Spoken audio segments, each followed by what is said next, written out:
नमस्कार children, I hope आप सब बहुत अच्छे होंगे। Welcome to my channel. और आज हम Macmillan education class 4 revise Marathi का टॉपिक आंब्याचे रोपटे, इसके क्वेश्चन आंसर्स कंप्लीट करेंगे। लास्ट वीडियो में हमने इस चैप्टर को पढ़ा था, तो किस तरह से इसमें सुबोध जो है एक आम का पौधा लगाता है, लेकिन वो उसे खाद पानी नहीं देता है तो सूख जाता है। फिर उसकी मम्मा के समझाने पर वो फिर से उसमें खाद पानी देना शुरू करता है।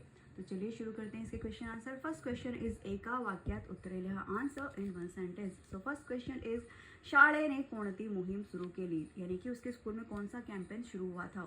तो इसका उत्तर होगा शाळेने झाडे लावा झाडे वाढवा ही मुहिम शुरू केली। तो स्कूल में पेड़ लगाओ और पेड़ बढ़ाओ ये वाली मुहिम यानी कैंपेन शुरू की, यानी plant trees nurture trees.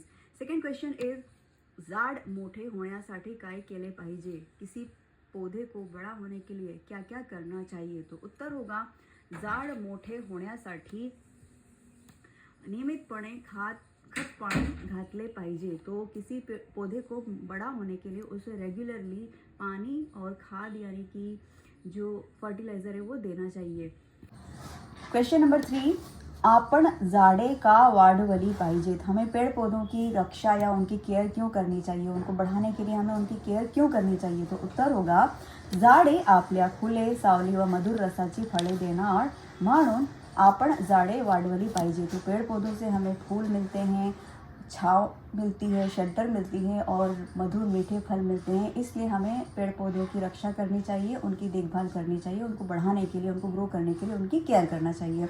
Now question number 4 is मुख्याध्यापक कोणाला बख्शीश देणार आहेत, यानी कि जो प्रिंसिपल थे वो किसे प्राइज देने वाले थे। उन्होंने अनाउंस किया था कि जिसका पौधा सबसे अच्छा ग्रो होगा, जिसका पौधा सबसे ज़्यादा चलेगा, जो अच्छा ग्रो होगा, हरा भरा होगा, उसको मैं प्राइज दूंगा। तो उत्तर होगा मुख्याध्यापक ज्याचे झाडे जगले व वाढले असेल त्याल आम्ही बख्शीश देणार आहेत। तो मुख्याध्यापक ने कहा था कि जिसका पौधा सबसे अच्छा होगा, सबसे ज़्यादा सुंदर और हरा भरा होगा और जो ग्रो करेगा उसे मैं प्राइज दूंगा। तो इस तरह से हमारे क्वेश्चन आंसर हुए। अब है आंसर ओरली, थोडक्यात उत्तरे सांगा। क्वेश्चन नंबर 1, सुबोध ने आंब्याचे रोपटे कसे लावले। तो सुबोध ने आम का पौधा जो है किस तरह से प्राप्त किया या उसको कैसे मिला वो पौधा। तो उत्तर होगा वडिलांना सांगितले त्याला आंब्याचे रोपटे दिले। तो उसके पिताजी को उसने कहा आम का पौधा लाने के लिए और उसके पिताजी ने उसे आम का पौधा लाकर दिया।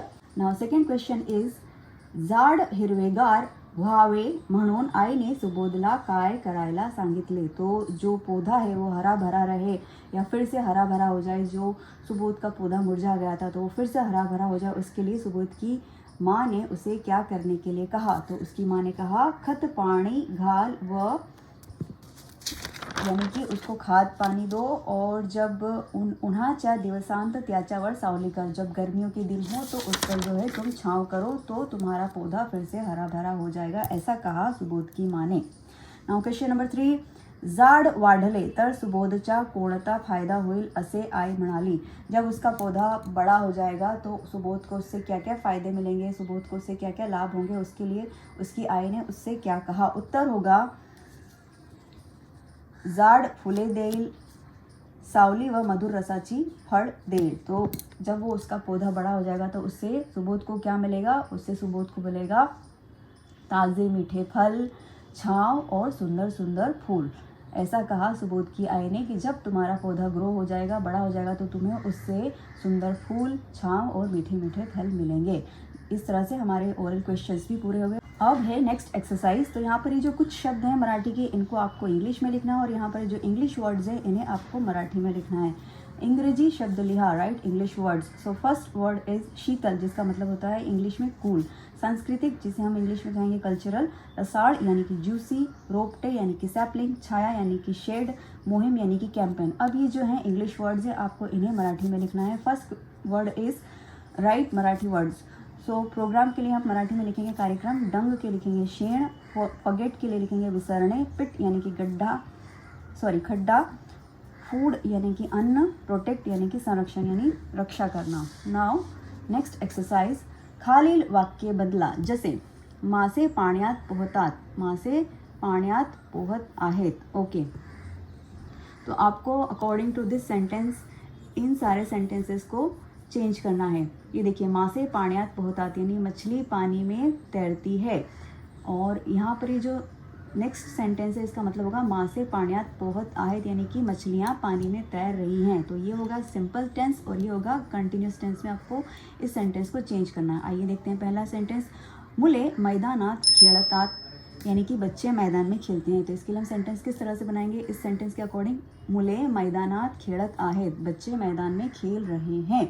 नाउ सेकेंड सेंटेंस इज झरे डोंगरावरून वाहतात। तो पहाड़ियों पर या पहाड़ियों के बीच झरना बहता है। अब यहाँ पर सेंटेंस किस तरह से चेंज होगा, झरे डोंगरावरून वाहत आहेत, तो झरना पहाड़ियों में या पहाड़ियों के बीच से बह रहा है।